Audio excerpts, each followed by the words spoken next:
Hi, good morning Marinduque. Ayan, tayo po narito po ngayon sa Barangay Masiga, particular sa bayan po ng Gasan po. At narito po tayo upang atin po na ihatid sa inyo yung mga kaganapan dito po sa particular sa Sitio Cuatis, dito po sa bayan po ng Gasan, dito po sa Masiga. Ayan, kumusta na po kayo? Good morning. Good morning Marinduque, sa lahat ng ating mga kabayang Marinduqueño all over the world. Ako po ang inyo pong kabayan Adrian at narito po tayo ngayon. Special ito sapagkat ngayon po ay sasaksihan natin yung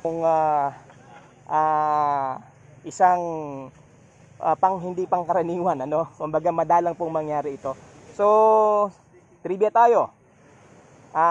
Sino po ang nakakaalam kung nasaan po ang Pawikan Sanctuary dito sa ating probinsya? Ayan. So, ano po ba ang pawikan? Yan, yung tanong din natin sa ating mga kabayan. So, para maintindihan po ninyo, narito po tayo ngayon at ating pong i-vlog ito pong Pawikan Sanctuary ng ating lalawigan. Ayan. So, narito po tayo ngayon sa Cuatis, Masiga. Ayan, napakita ko po sa inyo guys, sa mga kabayan po natin. Sino ba nakakita na ng pawikan? Ayan. So, ayan. Ito. Kasama po natin ang mga officials, po. Ayan. Ayan. Doon po sa hindi pa nakakakita ng pawikan. Ayan, yan po ang pawikan. Ito po ay ready for releasing, po. At mamaya itatanungin natin yung isang kagawad dito na siya pong in charge po dito sa pag-alaga po nito mga pawikan na kung saan ay dito po.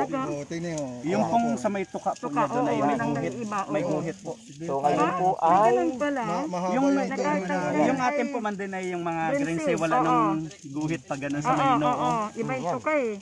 Pag ganun po sa may Hawksbill po. Ano sir, anong klase yan?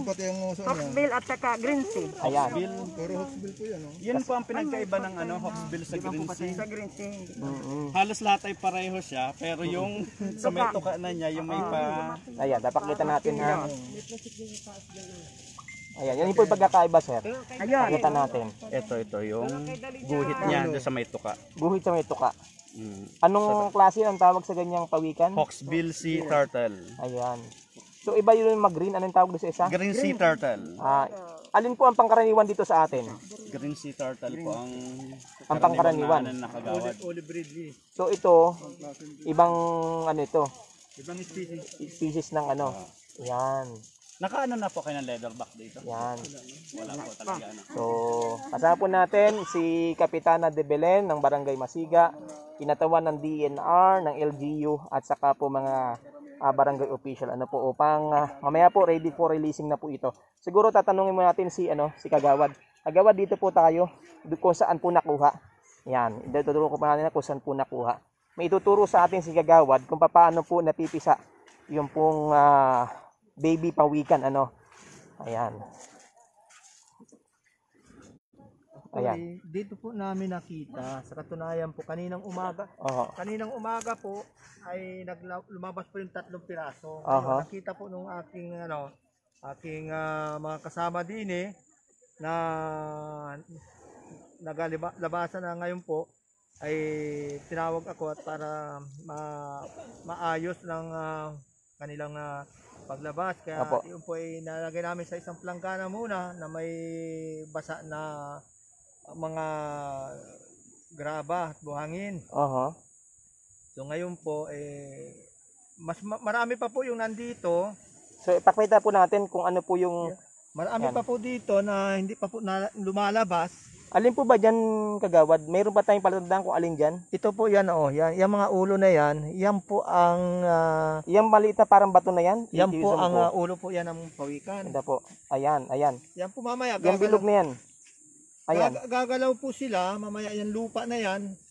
Ready na po silang lumabas ulit. Pang mamayang hapon po yan lalabas. Ayan. At kasama po natin si Kagawad. Kayo daw po magpakilala. Dito daw po tayo si medyo malilom-lilom. Ayan. Hindi masyadong mainit. Yan. Magandang umaga po sa inyo. Ako po si Kagawad Ener Olivar ng Barangay Masiga, San Marinduque, kung saan tayo po yung naka-in-charge para sa pag-maintain at pagpaalaga po ng mga itlog ng pawikan, maging yung pong mga aksidenteng nahuhuli na mga pawikan po dito sa baybayin ng Barangay Masiga. At ako po ang sumusubaybay at nag-aasikaso po doon sa lahat ng mga aksidenteng nahuhuli, yung mga tumatabi ng mga pawikan. Tayo po ang nagre-report nito sa kinauukulan, maging sa mga pulis at lalong-lalo na po sa DENR. Apo. Kagawad, kailan po natuklasan na dito, particular sa Barangay Masiga, ay isa po sa santuary ng mga pawikan dito sa ating lalawigan? Noong nagsimula po ang pag-asikaso po at pag-iingat po ng mga pawikan dito taong 2003, na kung saan po ay marami po ang mga sightings ng mga pawikan na tumatabi dito sa aming lugar. Ngayon po ay nagpagawa na po kami ng hatchery kung saan isa lang po ito sa buong Marinduque na may pawikan hatchery po, kung saan doon po natin inilalagak yung lahat ng mga aksidenteng nahuhuli yung pawikan at maging yung pong mga tumatabi. Kagawad, aba-abanti daw po kayo at kayo na ano ng dahon. Yan. Dito po, medyo against the light kita eh. Dito po kayo. Yan. Yan, para mas ano po. At ito po ay bawat pawikan pong nare-recover dito, inire-report natin po ito sa kinauukulan upang mabigyan at malagyan ng tamang dokumento. Bawat nahuhuli po ng malalaking pawikan dito, nilalagyan po natin ito ng lahat po ito ay mayroong tag number. Na ito po ay nanggaling sa DENR. Apo.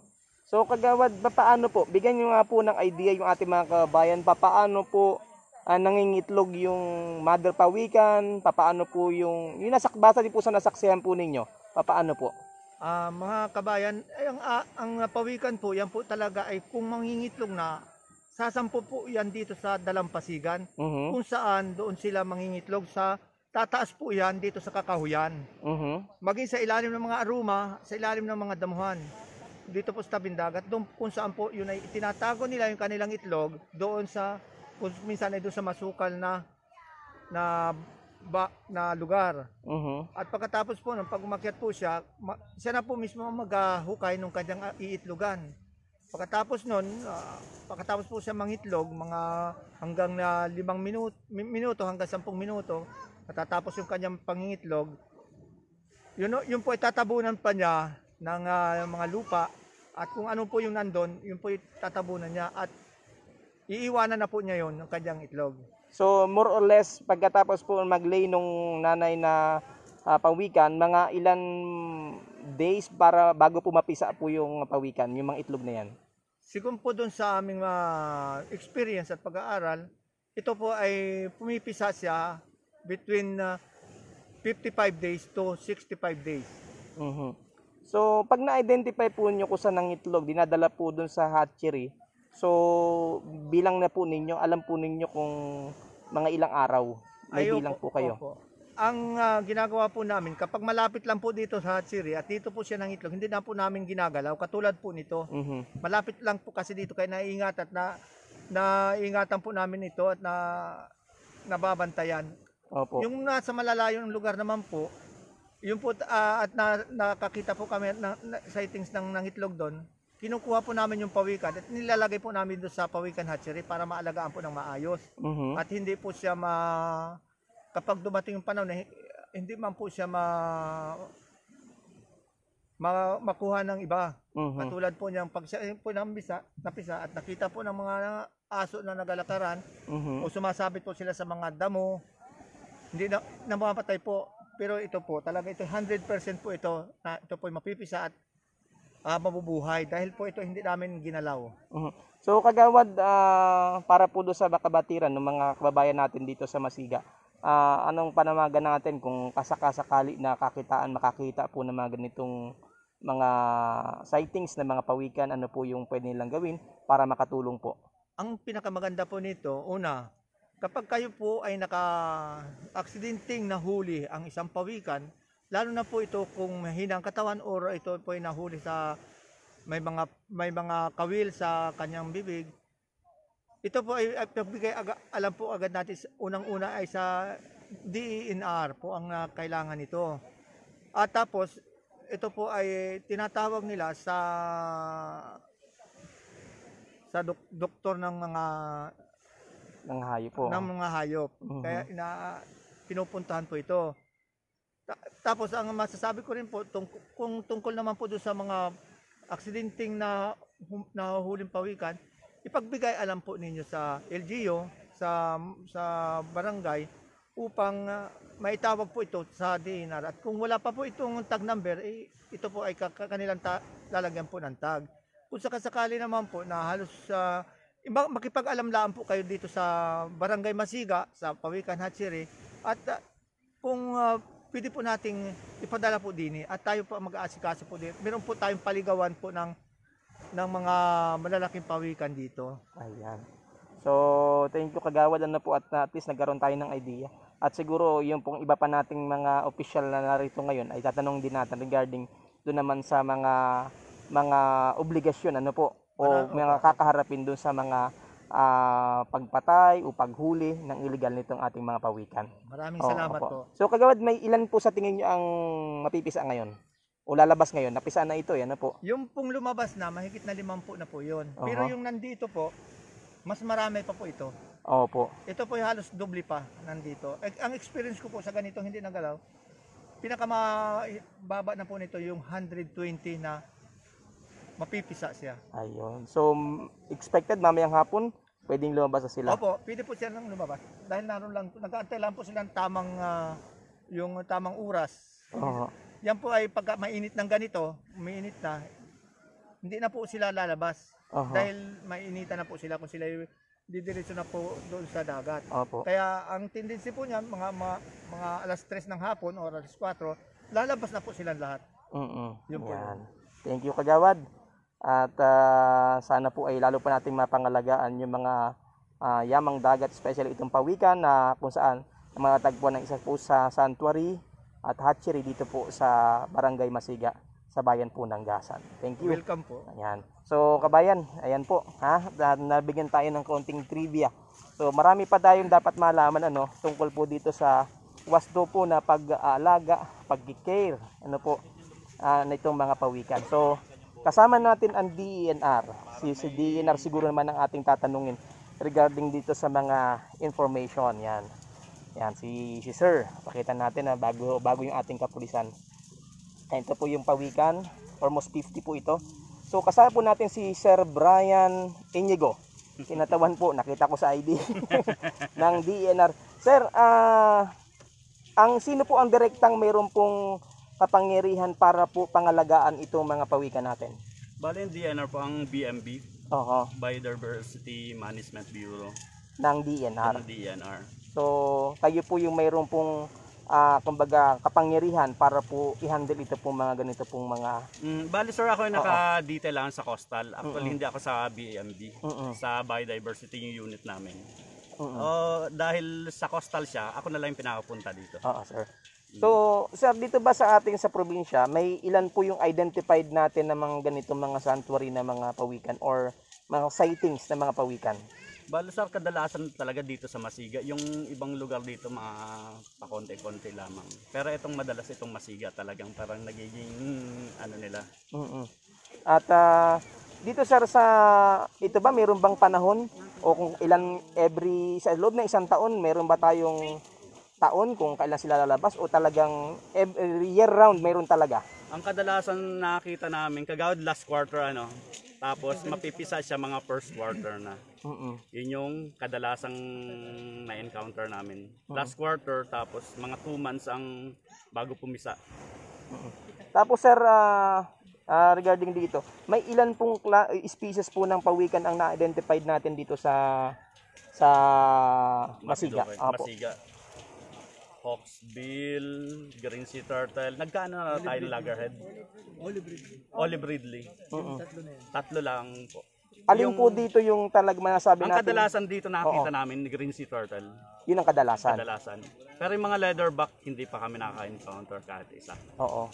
So itong meron tayo ngayon, anong tawag po dito? Anong lahi nito? Bale, ito po Hawksbill. Hawksbill. Hawksbill turtle ito. Opo, ayan. Nakita natin ha.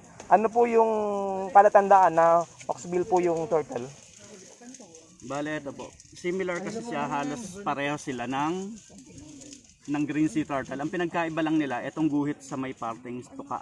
Yung Ay, sa may dulo. guhit siya. Mm-mm. So yung tulis ng kanyang ganun din. Medyo matulis itong sa Hawksbill. Ayan. Tapos may guhit siya, Oo. malapit sa tuka. Opo. Guhit pa crosswise na ano. Ayan. So yan, at least mayroon idea yung ating mga kabayan. Sir, pagpatungkol naman dito sa tamang pag-handle nito mga pawikan na ito. Meron bang pwedeng kaharapin ang ating mga kabayan once na hindi po nila kiner o ito po ay pinatay nila? Ano po yung pwedeng kaharapin nila? Nanagot po sila sa ating mga Wildlife Act. Oo. Ito pong Wildlife Act, sino po ang implementor po nito? Ang DNR din po. DNR. Opo. So, ano po, para po may alam yung ating mga kabayan, kung kailan gawin ito at malabag nila ito, ano po yung pwedeng kaharapin nilang kaso? Dito yung nakakapaloob nga sa Wildlife Act, marami depende sa gagawin nilang Depende. Oo. Sa aksyon. sa action na gagawin nila. O kung sabihin natin na maximum, pinatay nila yung pawikan Diba? Sa kanya maximum ng 20 years. na pagka, Bilanggo. Pagkakulong. pwede pong may multa din. May multa rin. Aba, May parang- kakulang. Parang one life sentence yun. Kasi I think ang isang one life sentence is 20 years. Kung ito po ay Maximum niya, sir. yan yung maximum. Mm. So, kayo sir sa DNR, bilang kayo po yung implementing agency, ano po yung may papayo ninyo sa ating mga kababayan sa tama pong pag-handle at pag-care nitong ating mga pawikan, especially na dito sa mga wildlife Pag may natin, nakita sanctuary. silang pawikan, hayaan na lang nila kung hindi naman nanganganib yung buhay. Kung lumalakad lang yan, baka kasi mangingitlog lang yan or nagpapahinga.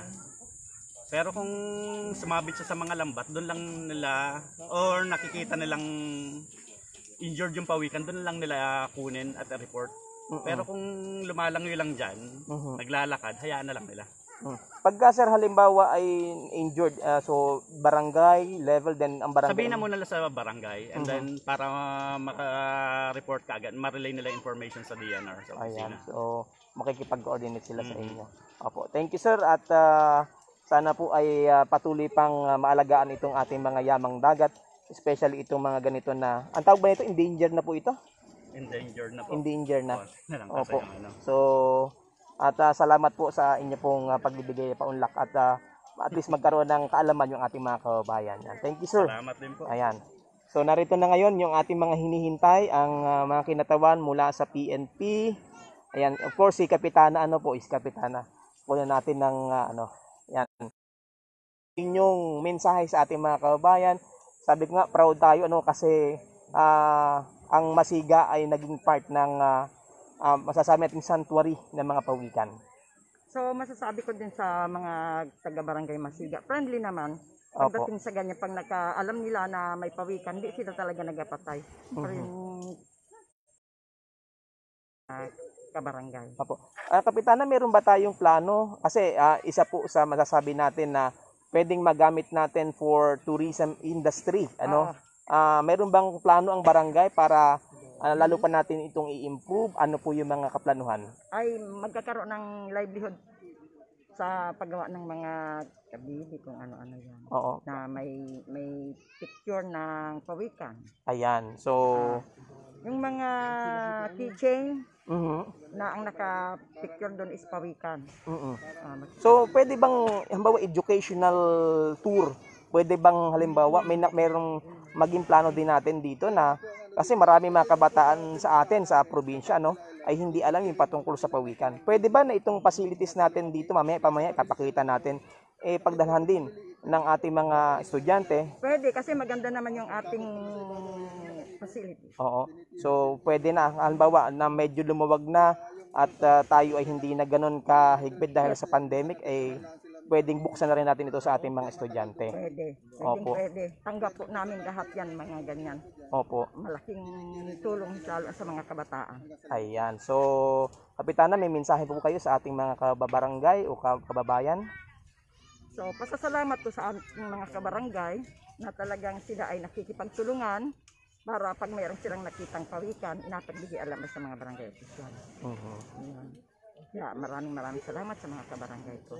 Ayan. So, thank you. Mabuhay po at sana ay patuloy pa na mapaunlad natin at maingatan yung mga yamang dagat, especially dito sa Barangay Basiga. Thank you, Kapitana. At siguro ay natin ang taga-LGU. Sino ba yung kinatawan ng LGU dito? Ayan. Si Ma'am Bane, yun ang ating kasama ngayon. Oh, talaga namang ready si Ma'am. Oh, anong ganda ng attire. Ayan, hello Ma'am, good morning. Good morning Apo. po. Saan kayong Ma'am, agency sa ating municipal government? Ako po ay sa Municipal Agriculture Office. Ako Aha. po ang OIC po ngayon dito. Ikaw ang ng agriculture. Opo, dito sa Ayan, Gaza. nice to meeting you Ma'am.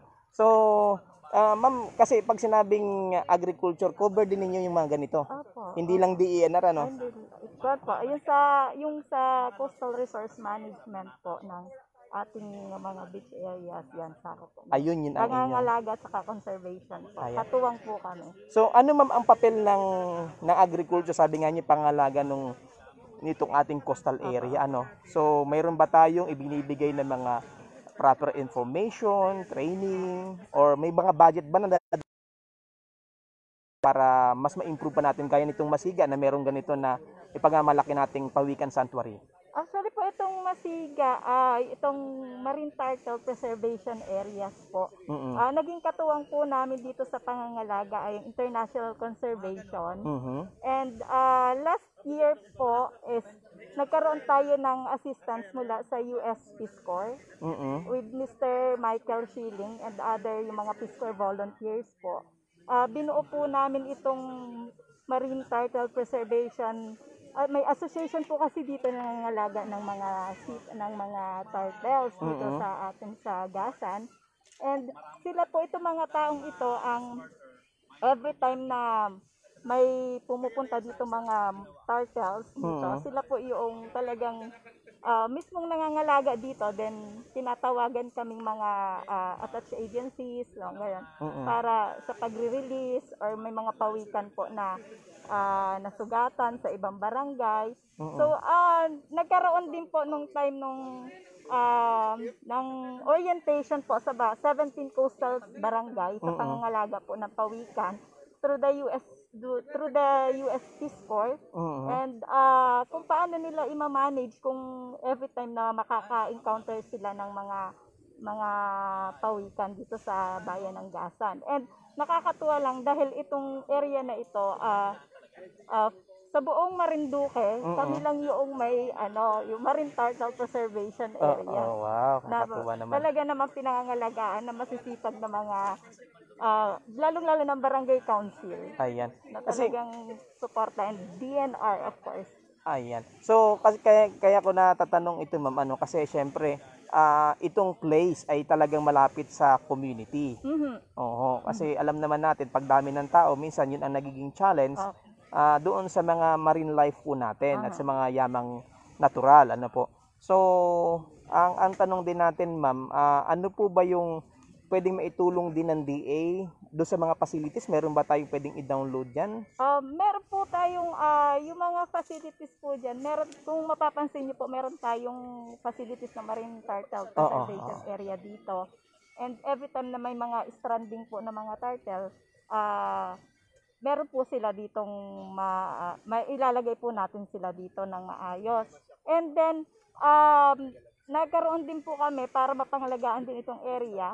Nagkaroon po through sa PCL yung anniversary, nagtanim po kami ng talisay. Ayun, Ini-maintain po din ng barangay council itong lugar. Kung mapapansin niyo, panay talisay yan. Ayan, And then yung area dun sa kabila, nagtanim kami last September 4. Kasama po yung mga konsyal ng bayan, yung kapulisan natin.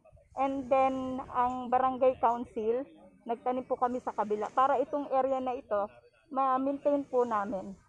Ayan. So, salamat at mayroong ganitong iba't ibang ahensya at ang DA, akala kasi natin pag DA puro sa mga kabundukan, kapatagan lang So, napakalawak pala ng sakop ng DA. Opo, especially yung pangangalaga din ng mga shorelines natin. So, may mensahe po ba kayo sa ating mga kababayan through your agency?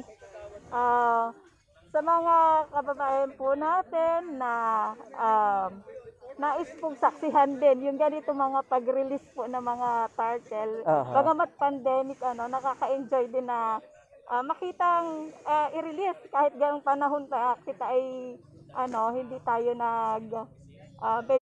social. Dumayo po kayo minsan, tingnan yung kung may mga gusto pong maka-experience ba ng pag-release ng sea turtle. And then yung mga pawikan po na yung mga sumasadsad po dito sa atin, pangalagaan po natin sila at ito po yung naging katuwang natin sa ating malaki po ang ginagampanan ng pawikan. Ano po, hindi lang natin nakikita pero malaki ang ginagawa ng pawikan sa atin. Yung mga seagrasses po, yung mga lusay natin, pangalagaan po natin, lalong-lalo na po yung mga, itong area kasi dito sa Masiga, maganda ang lusay kaya pumupunta. So, pangalagaan po natin ang ating mga beach areas. And hopefully po, itong Masiga is makilala po kayo na talagang maganda po ang pangangalaga ng mga tao dito sa Pawikan. Ayan, salamat ma'am. Salamat po. Abuhay po ang inyong tanggapan. Ayan, si Ma'am Vanessa siya po ang OIC ng Municipal Agriculture Office ng Bayan po ng Gasan. Thank you ma'am, more power sa inyong tanggapan sa inyong mga kasama. Ayan. So, ayan, narito po tayo ngayon upang saksihan ang pagpapakawala. Sabi nga natin, hindi natin ma-invite lagi ang ating mga kababayan dahil nga po meron tayong pandemic, social distancing. So, through this live coverage ay ating pong maipapaabot sa ating mga kababayan kung paano po yung pagpapakawala. Hindi man nyo ma-experience, at least ma-view nyo through live presentation and live na ating pagbabahagi sa ating mga kababayan. So, sino yung ating pwedeng ma-interview kaya sa PNP naman? Ayan. Ang ating pwedeng para at least yung implementation, mapadalahanan yung ating mga kababayan. Sino ay si Sir? Sir Ricanya. Ayan. Ayan, Sir, good morning. Good morning po, sir. Apo. Sir, ayan. At para po sa ating mga kababayan, bahagi din po ng ganitong gawain, sa pagpapakawalan nito mga pawikan ay ang PNP. Yes. So sir, bakit po narito ang PNP? Kasi minsan, bakit may kinakalang may pulis? Ano po yung part ng PNP sa mga ganito pong okasyon o ganito pong gawain? Ang PNP po ay lagi nakasuporta sa iba't ibang ahensya. So, kaya po sa lahat ng aktibidades ay lagi pong kaantabay o laging kasama ang PNP. So, isa rin po ito sa mga pagbibigay ng suporta at para rin po sa kaalaman ng iba ay baga po ay para maiwasan din po yung pag-commit ng mga crime katulad ng mga violation ng Wildlife Act. Yan. So sir, para sa ating mga kababayan, narito po kayo kasi nga implementor kayo doon sa pagpapatupad ng tamang batas. Yes, sir. At nabanggit nga kanina ng DENR na meron palang batas na nangangalaga dito sa ating mga wildlife wildlife. Medyo nauutal na ako. Yes, okay, sir, halimbawa may report, ano po yung may panghuli o pagpatay sa mga ganitong wildlife, ano po yung pwede lang kaharapin? So, yung mga violation po ng Wildlife Act, so baka kasuhan po nasahan sila ng Wildlife Act. Oo, ano yung pwede lang kaharaping kaso at pagkakulong o multa? Mayroon po ba tayong idea dyan? Bali sir, dun sa batas po ng Wildlife Act, lagi pong ito sir ay may pagkakulong po talaga. Oho. So mayroon talaga sila. Ano sabi natin dito? Criminal ba ito o what kind of nung kaso sa kanila? Parang may kukonsider natin kasi yung pagpatay ba is considered as crime? Yes sir, yes sir. Yung pagpatay ng pawikan. Yes, special laws yan. Special law. Oo. Or halimbawa po ay doon naman sa aksidente na sumabit sa lambat, wala naman tayo dong violation. Bali sir, yung mga ganun sir na aksidente, so yun naman sir ay hindi naman sir sinasadya. So basta sir doon sa pagkasabi sir sa lambat ay wag lang nila sir kakainin, wag nilang papatayin. Oo. So yun sir yung mga incidental lang sir. So halimbawa ay nahuli na matay, kailangang i-endorso ito yung mga namatay yung pawikan. Anong kailangan gawin ng ating mga kababayan? So as documentation sir, mas maaari sila nilang i-endorso. Pero karaniwan sir, mas nangyayari talaga na kapag gano'n nangyari, hindi na talaga sa nila nai-report o hindi na nai-dokumento. Ayan. Pero mas inaano natin, hiningal sa ating mga kababayan for documentation na sana maiulat din nila para at least ay, kaya lang iba natatakot, Yes, sir. Yes, Maring sabihin nila, baka kami makasuhan. Yes, sir. So, pinakamainam siguro nga din, edi, kumbaga hanggat i-save natin itong mga ganitong yamang dagat, sir. Thank you, sir. At, ayan, salamat at ang PNP through our provincial director, binabati natin ating si Colonel Santos, si Ma'am Gabiana. At sino nga, sir, ang hepe natin ngayon sa Gasan? Sir, si Police Lieutenant Erwin P. Guyada, sir. Ayan, si Sir Goyada. Oy, akala ko nasa mobile force natin si sir. Bali, nasa amin pa rin. Ayan, thank you. At regards kay kay Lieutenant Goyada. And thank you, sir, sa PNP. At yan, mabuhay po. Ayan. Narito po tayo ngayon at mamaya sasaksihan na natin. Parang ang laki ng mukha ko. Ayan. So hinihintay lang natin, maya-maya po atin ng i-release na po itong ating mga pawikan. So pakita natin pakita natin yung dagat dito. Ayan. Present situation, ang ganda po ng panahon. Ang ganda ng dagat natin ngayon. Ayan. At dito po sa mga kababayan natin, mapapansin po natin, sinabi ng DA kanina, maraming mga tinanim po talaga dito mga kalisay. Ayan. So bilang part po ng pangangalaga nitong shoreline na ito, na kung saan is identified as kumbaga pawikan sa or ito yung sightings ng mga pawikan dito sa ating lalawigan, particular dito sa bayan po ng Gasan. And ito pong area na to, mapansin natin, marami po dito mga mangingisda, Ayan. Kaya yung mga naghahanap po dito ng mga sariwang tuyo, pwede ba yun? Sariwang tuyo. Hindi po, sariwang-sariwa po, pagka catch po nung pong mga isda galing sa dagat, ayan, talagang diretso po dyan sa tuyuan. So ito po yung ikinabubuhay ng ating mga kababayan, isa po sa ikinabubuhay dito po sa shoreline po ng Barangay Masiga. So ang kagandahan po dito, kahit po malaki po yung community dito sa area, pero naandun po yung pag-aalaga ng mga, mamaya papakita natin, kung paano inaalagaan ng mga mamamayan ng Masiga. At kahit po sumasama sa kanila ito pong mga pawikan, naandun yung pag-aalaga ng ating mga kababayan. Pagkikare dito sa masasabi nating endangered species po ng mga pawikan dito sa ating pong bansa, particular dito po sa ating lalawigan ng Marinduque. So, ayan. Present situation po natin. Ayan, maya-maya po ay pakakawala na. Ayan. So, pakita po ulit natin doon sa mga late tuners po. Sa mga bago pa lamang po na nakapag bukas ang kalang Facebook. Live po tayo dito sa Barangay Masiga. Barangay Cuates po tayo.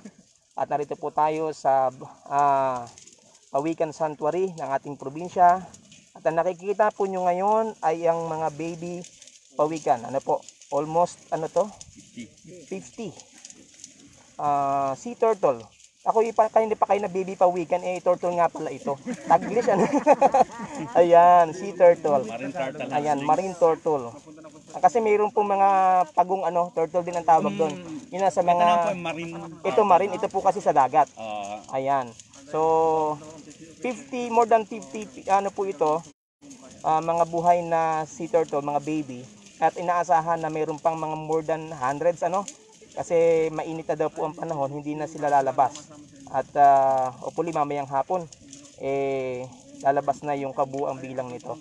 So ayan, sa ating mga kababayan, itinutur po namin kayo at gaya nang nabanggit kayo ni Kapitana, siguro darating ang panahon na magiging part ng tourism itong area. Napakaganda at makapagbibigay tayo ng kaalaman sa ating mga kababayan kung papaano po alagaan itong mga ganitong yamang dagat na ngayon ay nangangalap na ring maubos. At salamat po sapagkat yung mga mamamayan dito sa lugar ay talagang naandun yung kanilang pagpapahalaga dito sa mga yamang dagat. So na-inform din tayo kanina na dapat po ay alagaan natin ito sapagkat kung ito po ay ating papatayin, ay pwedeng maharap po tayo sa mga kaukulang kaso. Medyo nagulat nga ako dahil 20 years pwede daw pong makulong maximum pag bumatay tayo ng sea turtle. So ibig sabihin kung 20 years pwedeng 1 life sentence ang pwedeng maikaso sa atin. And I think parang 100,000 yung pwedeng maging fine po natin to 1 million. Ano? Ang laki. So kaya mag-ingat-ingat po tayo sa ating mga kababayan. Ano po, kung medyo yung iba ay gusto makatikim ng pawikan, ay huwag na yung isakapalaran yung inyong kaligtasan. Baka tikim kayo ng pawikan pero 1 million naman ang inyong imumulta at 20 years kayong makukulong. Ano? Ayan. Pakawalan na po natin. Sige, we are saksihan po natin mga kabayan ha. I-share po ninyo, wag po kayong bibitaw. Kayo mga kabataan. So ayan. Yung mga gusto pong makasaksi. Mga gusto. Ayan.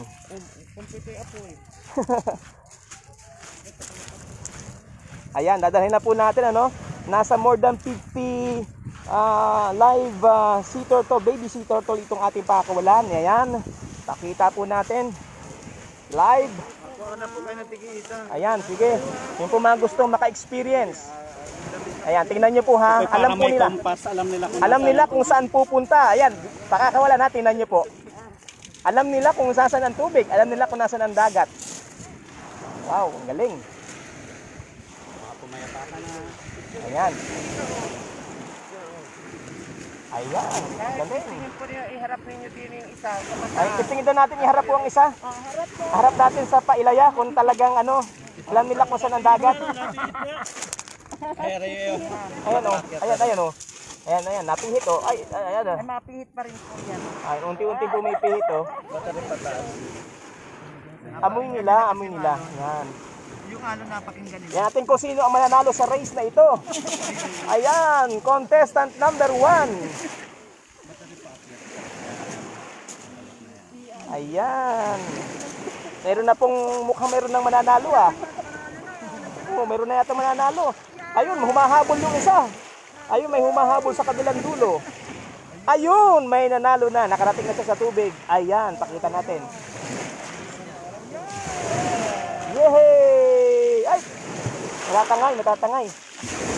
Ayun. Naku, nadadala. Ayan.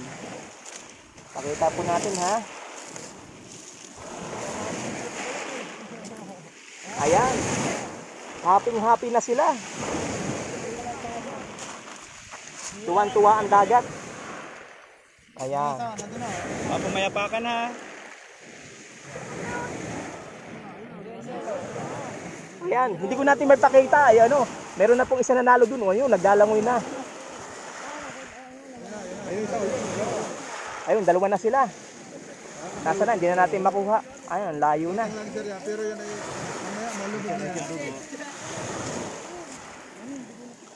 Hindi natin makita. Dahil maliliit, ano. Hindi na makuha ng ating camera. Ayan. Ayan. Tutulungan ko itong isa. Tutulungan ko. Ayan, ganyan. Baka na kakulay ng bato.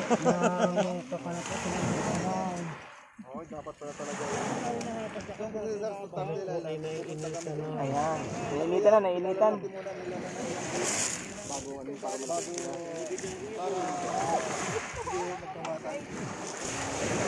Ma'am, nayapakan. Biro lang. Dati munti ko na mayapakan yung isa. Makahawa. Ayan. Ayan, managalangoy na po sila dun, oh. Ayan. Ayun. Ayun, kita ninyo. Ayan, lumalangoy na isa. Galing.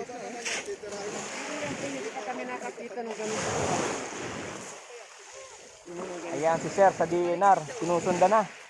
Hindi tayo makapunta dun, babasa na tayo eh. O yan. Ayan. Punta tayo ng hampas ng alon. Ayun na, nandun mo na ito. Ito lang din ito.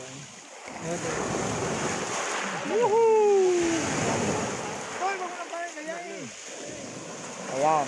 So, ayan. Thank you. Sana pag malalaki ang alon, pabalik-balik. Nahuli yung isa, mahina na siguro ito. O, pakatama yung camera mo ng alat. Dahan-dahan lang. Ayan. Tulungan natin. At nailita na. Ayan. Bye-bye. Ayan. Ayan, so first day nila ng pakikipagsapalaran. Kasi sa pag-aaral po talaga nakasurvive, marami pong talagang magiging kalaban po yan. May mga ibon, mga iba pang mga malalaking mga hayop sa dagat, ano. Pero hopefully ay makabalik po sila dito. Ano po, trivia, ilang taon bago makabalik ang pawikan? Ayan, sa pag-aaral po ay kung saan po sila ipinanganak, iniitlog, ay babalik din po sila sa lugar na yan upang dun po ay muling makapangitlog after 25 to 30 years. Wow, tagal ano? Ayan, so ngayon po mapakita natin yung pinaka nila, yung building.